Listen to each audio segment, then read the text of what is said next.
1 Samuel chapter 23, New King James Version.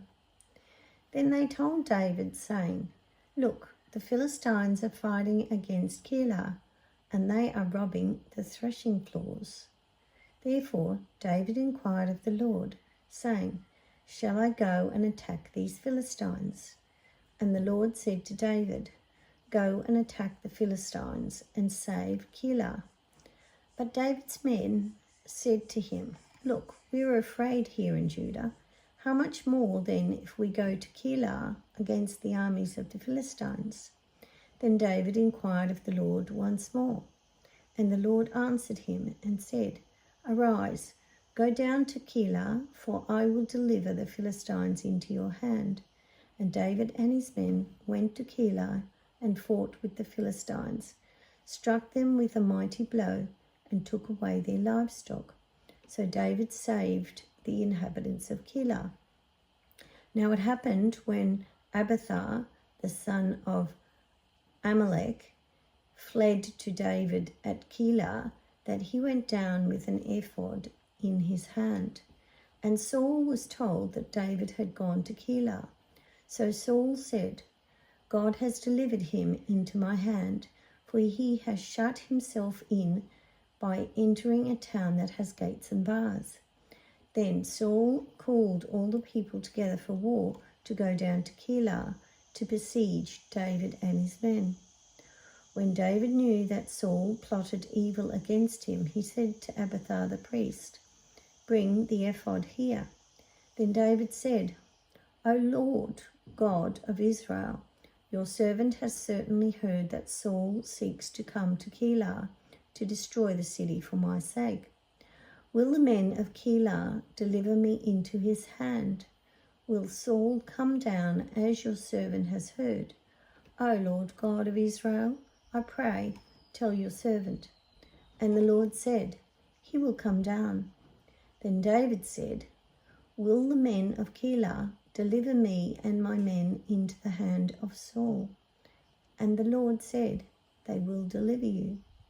So David and his men, about 600, arose and departed from Keilah and went wherever they could go.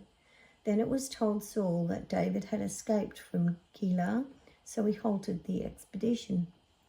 And David stayed in strongholds in the wilderness and remained in the mountains of the wilderness of Ziph. Saul sought him every day, but God did not deliver him into his hand. So David saw that Saul had come out to seek his life, and David was in the wilderness of Ziph in a forest. Then Jonathan, Saul's son, arose and went to David in the woods and strengthened his hand in God.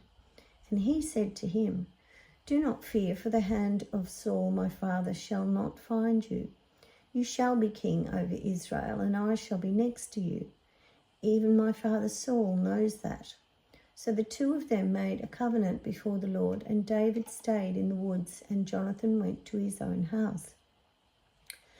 Then the Ziphites came up to Saul at Gibeah, saying, Is David not hiding with us in strongholds in the woods, in the hill of Hachilah, which is on the south of Jessamon? Now therefore, O king, come down according to all the desire of your soul to come down, and our part shall be to deliver him into the king's hand. And Saul said, Blessed are you of the Lord, for you have compassion on me.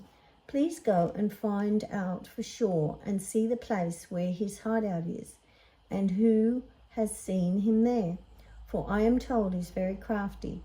See therefore and take knowledge of all the lurking places where he hides, and come back to me with certainty, and I will go with you.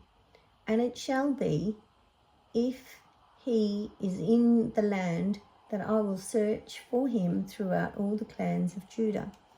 So they arose and went to Ziph before Saul, but David and his men were in the wilderness of Maon, in the plain on the south of Jessamon. When Saul and his men went to seek him, they told David. Therefore he went down to the rock and stayed in the wilderness of Maon. And when Saul heard that, he pursued David into the wilderness of Maon. Then Saul went on one side of the mountain, and David and his men on the other side of the mountain. So David made haste to get away from Saul, for Saul and his men were encircling David and his men to take them. But a messenger came to Saul, saying, "Hurry and come, for the Philistines have invaded the land." Therefore Saul returned from pursuing David and went against the Philistines. So they called that the place the Rock of Escape. Then David went up from there and dwelt in strongholds at En-Gedi.